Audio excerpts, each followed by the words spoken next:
Hablemos de los subespacios. Subespacios vectoriales. Subespacios vectoriales. Ok, mira, es evidente que cuando nosotros trabajamos en R2, R2 es X, Y, donde ambos pertenecen a R2. Todo eso es un espacio vectorial. Y también dijimos que la línea recta que pasa por el origen igual a Y igual a MX también es un espacio vectorial.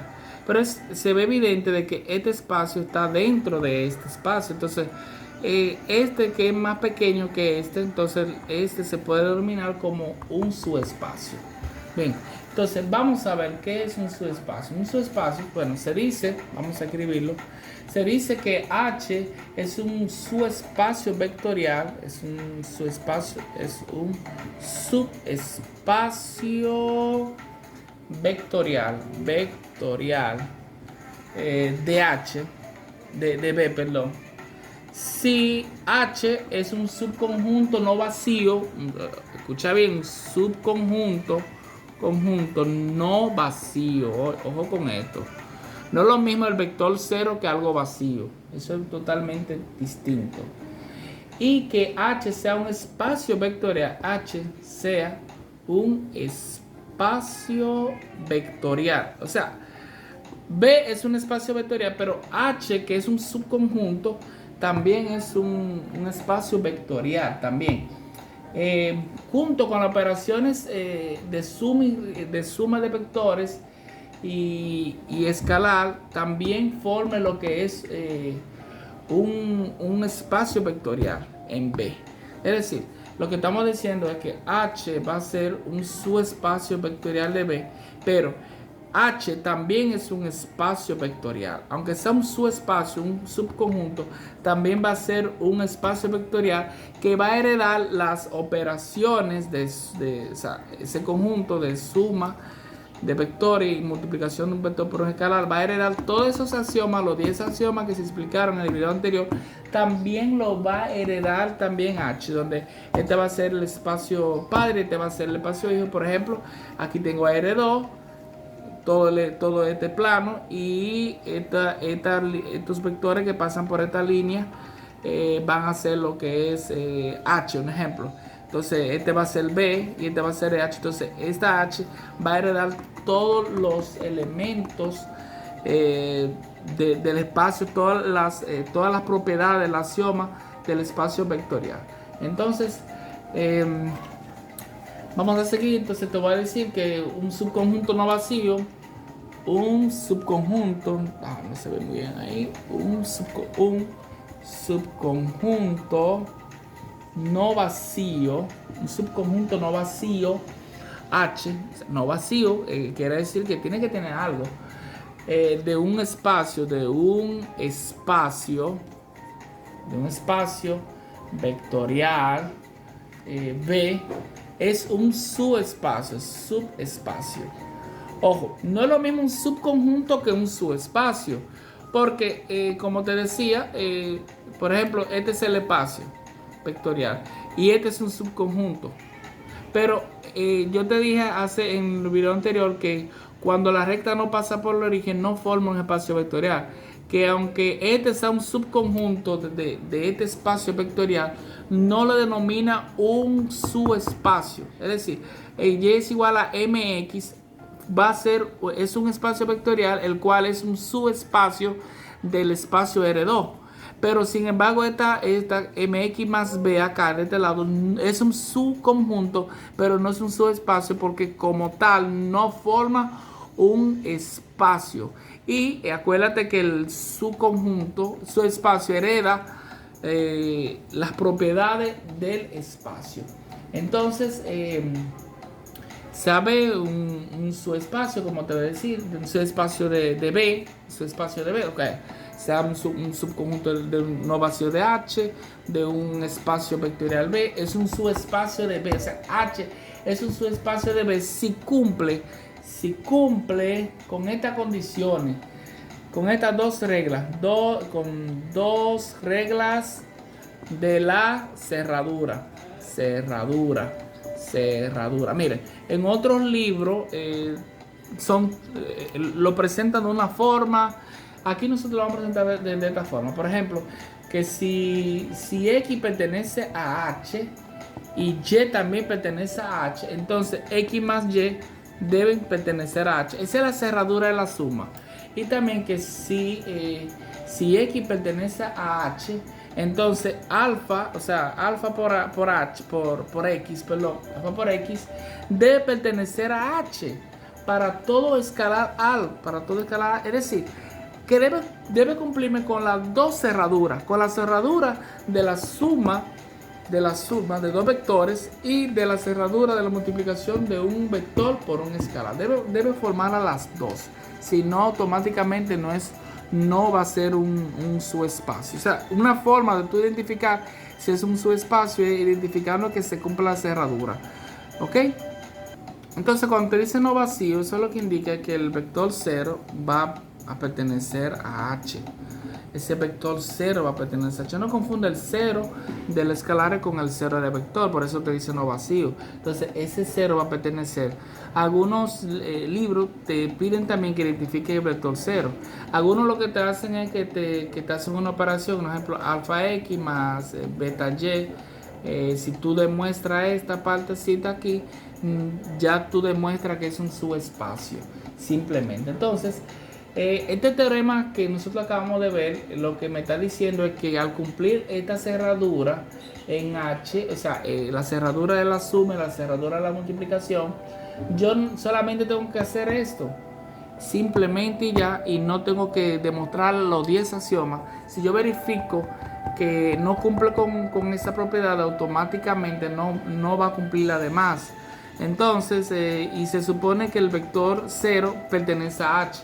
Como te dije, algunos libros suelen utilizar esto, suelen buscar demostrar con el 0 también, algunas personas, pero nosotros vamos a demostrar simplemente con estas dos propiedades para facilitar lo que es el cálculo. Entonces es muy importante resaltar que todo su espacio de un espacio vectorial contiene al vector 0, y ya entonces ahí eliminamos la necesidad de probar que el 0 existe. Bien, entonces ahorita te hablé, o sea, en el video anterior te hablé del espacio trivial. Aquí también tenemos espacio trivial.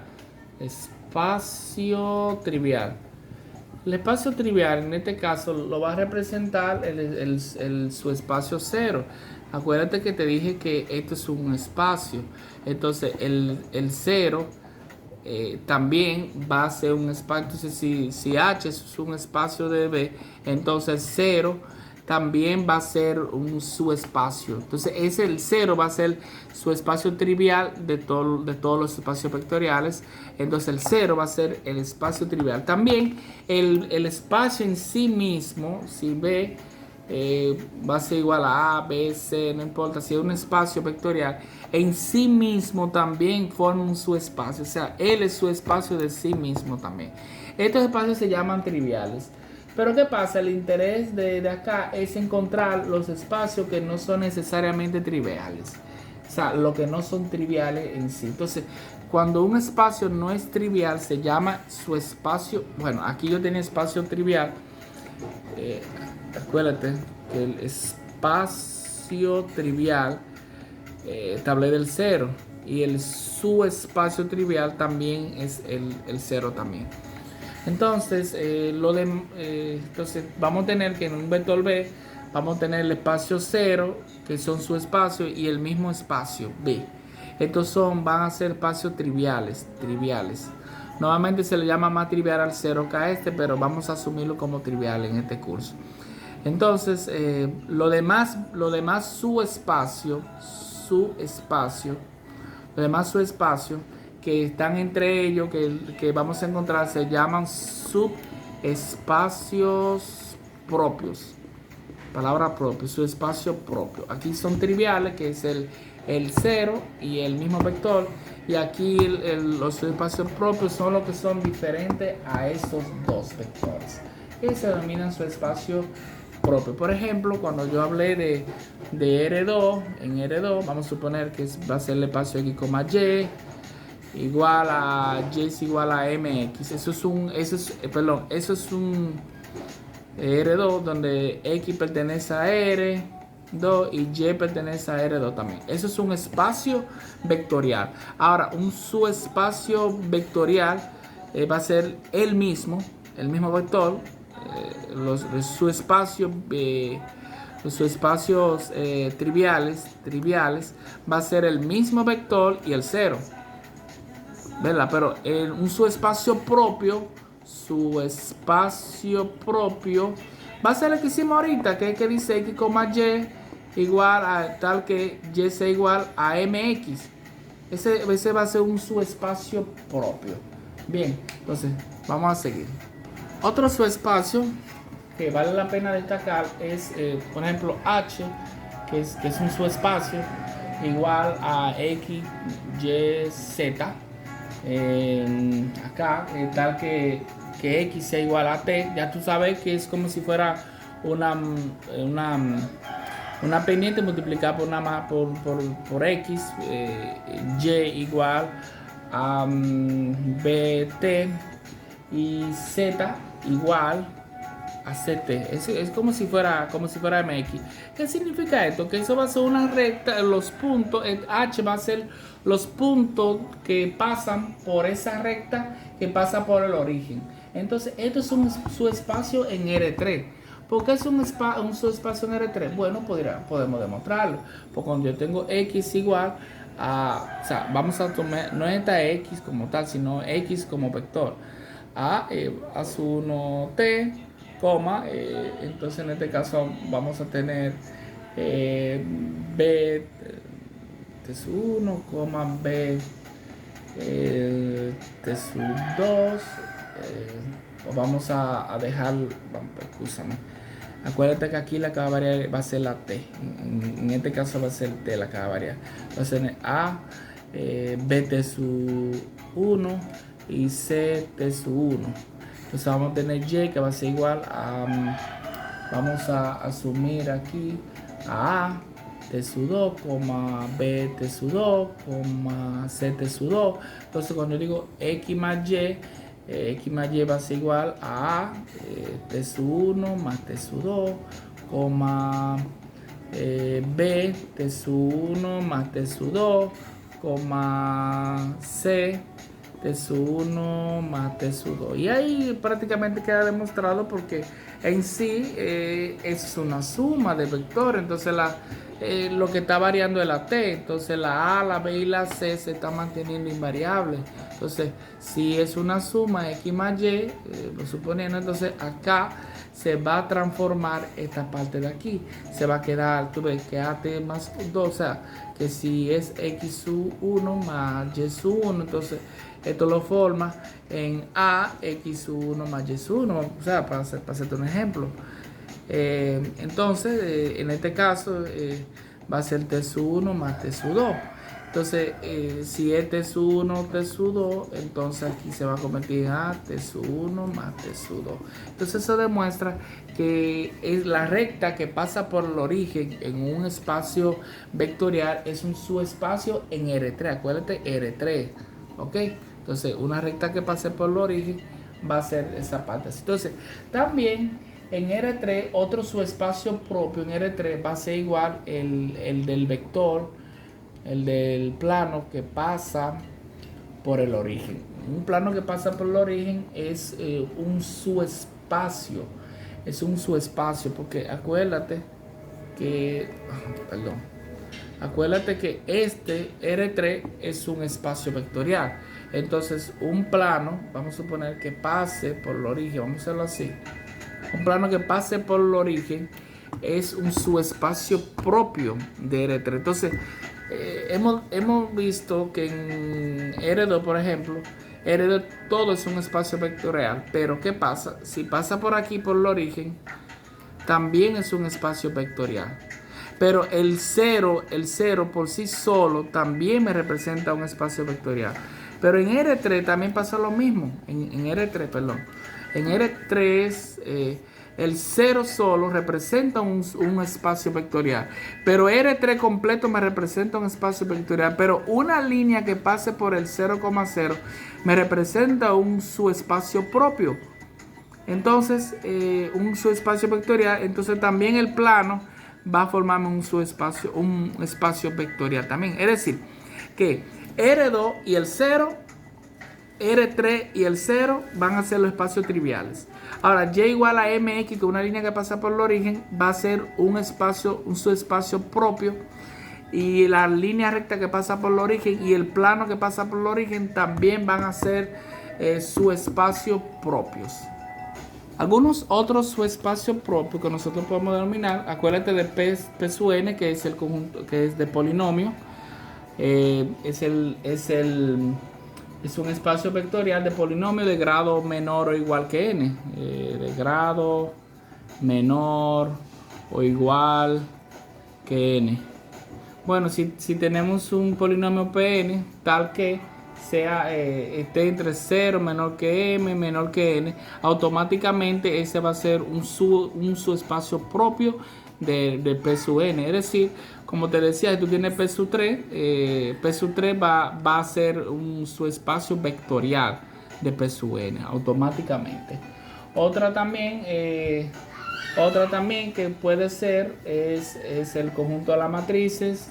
Suponiendo tenemos una matriz A que pertenece a la matriz M por N, tal que A sub 1 sea igual a 0. O sea, todos los elementos, no importa lo que sean, el punto es que ese sea igual a 0. Entonces, vamos a poner unos 5, 6, 7, lo que sea. Si tú sumas eso, si haces las operaciones, va a obtener otro subespacio. Y ese subespacio va a ser un subespacio propio también. ¿Ok? Bien, una que no te puede dar que no te da un subespacio propio cuando hablamos de la matriz invertible, porque la matriz 0, 0, 0, 0 no tiene inversa, ya que su determinante es 0. Y acuérdate que para tener inversa necesita tener un determinante igual, o sea, un determinante diferente de 0. Algo muy importante es verificar que si, por ejemplo, si B tienes dos subespacios, H sub 1 y tiene H sub 2, entonces la intersección de H sub 1 y H sub 2 es un subespacio de B. También eso es un subespacio del espacio vectorial, ya que si tú dices, por ejemplo, si X sub 1 pertenece a la intersección y X sub 2 también pertenece a la intersección, entonces cuando tú sumas X sub 1 más X sub 2 también va a pertenecer a esa intersección. Y si multiplica un escalar por un vector, también va a pertenecer a esa intersección. Y ya con eso se demuestran las dos propiedades de cerradura de cerradura de los axiomas de los espacios vectoriales. Bien. Otro punto que hay que tener en cuenta, en los videos anteriores sobre los vectores, sobre el plano, sobre, por ejemplo, cuando los planos eran paralelos, así sucesivamente nosotros demostramos eso. Nosotros demostramos cuando los dos vectores son paralelos, que si el producto de sus vectores normales era igual a 0, entonces ellos eran paralelos. ¿Qué pasa cuando no son paralelos? Bueno, cuando no son paralelos, lo que existe es una intersección. Entonces la intersección de esos vectores, de esos planos, lo que va a hacer es un subespacio. Por ejemplo, yo tengo aquí que H sub 1 es igual a X, Y, Z, igual a 2x menos y menos z igual a 0, y tenemos h sub 2 también con esta característica acá, igual a x más 2y más 3z igual a 0. Como podremos darnos cuenta, ambos vectores pasan por el origen, pasan por el 0,0. Entonces la intersección, cuando nosotros hacemos esto, nosotros lo que hacemos es que tomamos los vectores y hacemos la siguiente forma. Bien, entonces nosotros vamos a tener, vamos a tomar esto como si fuera un sistema de matrices. Vamos a tener x más 2y más 3z igual a 0, y vamos a tener a 2x menos y menos z igual a 0. Entonces lo que vamos a escribirlo así: 2, 1, 3, 0, 2, menos 1. Perdón, aquí no, aquí me equivoqué. Aquí es 1, 2, 3, 0. Y aquí va a ser 2, menos 1, 0. Entonces lo que vamos a hacer, vamos a aplicar algunas operaciones. Aquí vamos a decir que R2 es igual a R2 menos 2R1. Vamos a tener 1, 2, 3, 0. Y vamos a tener 0 aquí. 2 por negativo 2 R1 te va a dar 0. Entonces negativo 1 menos 2 por 2 te va a dar negativo 5, si no me equivoco. Sí, negativo 5. Y aquí negativo 1 menos 2 por 3 da negativo 1 menos 6, negativo 7. Bien, entonces aquí 0, igual 0. Entonces necesito hacer que esto sea igual a 0 aquí. Entonces lo que voy a dividir, voy a dividir entre 5 aquí para hacer eso igual a 1. Voy a borrar aquí y voy a tener lo siguiente. Voy a tener 1, 2, 3, 0 y aquí voy a decir 0. Si R2 igual a un quinto, o sea, voy a tener un quinto negativo R2. Entonces voy a tener aquí 1, 7 quintos y 0. Luego vamos a decir que R1 va a ser igual, para hacer este 2 que se me vuelva a 0, entonces lo que va a decir es R1 menos 2R2. Entonces me va a quedar aquí 1, 2, 3, 0, 0, aquí va a quedar 0, aquí me va, perdón, de nuevo me equivoqué aquí. 1, 2, 3, 0, y aquí va a ser 0, 1, 7 quinto y 0, perdón. Entonces aquí yo voy a tener 0, ahí me va a dar 0 automáticamente. Aquí me va a dar un quinto y aquí me va a dar 0. Luego lo que voy a hacer es que voy a decir, por ejemplo, este va a ser x1, o sea, esto es x, y, z. Va a decir aquí que x más un quinto z es igual a 0. Y más 7 quinto z es igual a 0. Entonces va a tener que, aquí se desprende que x va a ser igual a negativo 1 quinto z, que y va a ser igual a negativo 7 quinto z, y z va a ser igual a z. Entonces si yo sustituyo la z y digo z es igual a t, entonces aquí voy a poner una t. Aquí voy a tener entonces que esto me va a dar una función, unas líneas rectas que van a pasar por el origen, tal como expliqué hace ratito sobre cuando le hablaba de AT, BT, cosas así. Entonces estas van a ser líneas que van a pasar por el origen. ¿Ok? Bien, en conclusión, nosotros vamos a tener subespacios triviales y subespacios propios. Subespacio, trivial y propios. Donde lo trivial tenemos el 0 y tenemos el mismo vector. Y lo propio son los demás, como te decía. Entonces, también vale la pena destacar que si dos vectores, si dos planos, si no son paralelos, entonces posiblemente tengan una intersección. Y esa intersección puede ser una recta. Entonces esa recta, esa intersección forma lo que es un subconjunto propio de un espacio vectorial.